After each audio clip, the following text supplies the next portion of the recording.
झूठ, इन्हें शर्म नहीं है, इन्हें भगवान का डर नहीं है, ये मासूम लोगों को बहलाते फुसलाते हैं। और अब ये आलम है कि जब भी सेंटर से पैसा आता है तो कहां जाता है किसी को पता नहीं। हमेशा कहते रहते हैं कुछ नहीं मिला, कुछ नहीं मिला।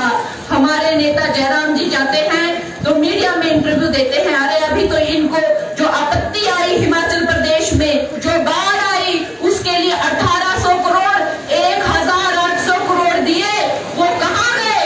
उसका इनके पास कोई जवाब नहीं है। निगल गए, उसको खा गए, कहां गया कोई पता नहीं। 3000 करोड़ दिए, कहां गए कोई पता नहीं। दोस्तों, पूरा देश हमारे हिमाचल प्रदेश को देखकर यही कह रहा है कि कार्यकर्ताओं थोड़ा ध्यान रखना, क्योंकि हम कॉन्फिडेंस में आ जाते हैं। मंडी में भी ये जो पिछली सीट है, ये बहुत ही कम वोटों से जो है हम लोगों ने खोई हुई है।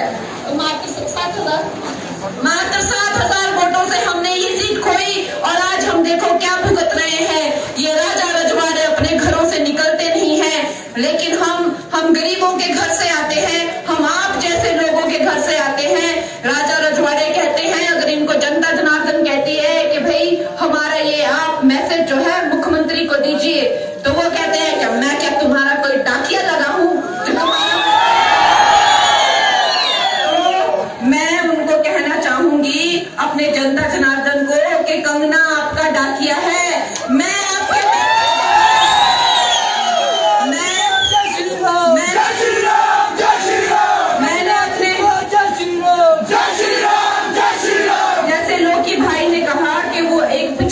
क्षेत्र में रहने का क्या दर्द होता है, वो मुझे पता है क्या दर्द होता है। मैं सरकार घाट के एक बहुत छोटे गांव, उससे भी छोटे अंदर जाके जाहू, और जाहू से भी अंदर जाके एक भामला है जिसका शायद कभी किसी ने नाम नहीं सुना होगा, जिसका कभी किसी ने जिक्र नहीं जिंदगी में किया।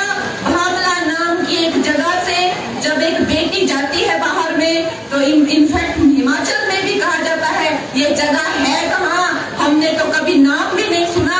वहाँ सड़कें जाती भी हैं, क्या वहाँ पे कोई हवाई अड्डा भी है, क्या वहाँ पे किसी तरह की सुविधा भी है? तो हम कहते थे नहीं जी नहीं, ना वहाँ पे कोई रेल है, ना वहाँ पे पक्की सड़कें हैं, ना वहाँ पे हवाई अड्डा है। तो मुझे कहते थे तो तुम जैसी लड़की वहाँ से निकली तो निकली कैसे? हमें पता है क्या दर्द होता है पिछड़े इलाके का। ना आज मेरे वहाँ पे ना अभी तक कोई केंद्रीय विद्यालय है, ना ही कोई हॉस्पिटल है, ना ही कोई पक्की सड़क है। तो मैं अपने आने के भाई बहनों का दर्द समझ सकती हूँ, और निश्चय ही हमारे प्रधानमंत्री से प्रेरणा लेके जब एक ऐसे महान, एक यशस्वी, कई 100 सालों में एक बार ऐसा महान पुरुष जन्म लेता है, अवश्य ही इसीलिए उन्होंने इतनी गरीबी में जन्म लिया, एक इतनी गरीब माता के घर पर जन्म लिया जो दूसरों के घर पे झाड़ू पोछा लगाकर, बर्तन धोकर, खाना बनाकर अपने बच्चों को बहुत ही संघर्ष से, बहुत ही कठिनाई से पाला करती थी। तो उनके मन में ये विचार आया होगा कि ये महिलाएं कितनी महान होती हैं, ये महिलाएं कितनी शक्तिशाली होती हैं, ये मेरी जो माता है ये शक्ति स्वरूपा ही है। और यही कारण रहा होगा कि प्रधानमंत्री जी के हाथ में जब सत्ता आई तो उन्होंने सबसे पहले अपने डिफेंस मिनिस्टर हो, चाहे फाइनेंस मिनिस्टर हो, बड़ी से बड़ी मिनिस्ट्रियां जो है उन्होंने महिलाओं को दी। और अब इस बार जब उन्होंने अपनी लोकसभा का बहुत बड़े रूप में उद्घाटन किया, तो जो बिल पास किया उसके अंतर्गत 33% रिजर्वेशन जो है वो महिलाओं को विधानसभा और लोकसभा में गिरी।